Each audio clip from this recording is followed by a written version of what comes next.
that other farmers are selling, should I be conscious of the prices? So he's talking about, changing the prices. If somebody's selling the same product for me for $4.50, and I'm selling for $5, should I lower my price?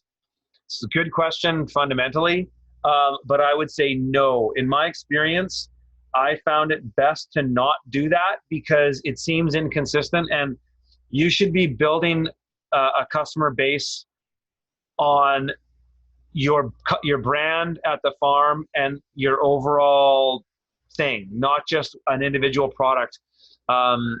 People are going to price shop, and you'll never win that battle if you just constantly go in and changing your prices. It's also a pain in the butt. So I wouldn't do it.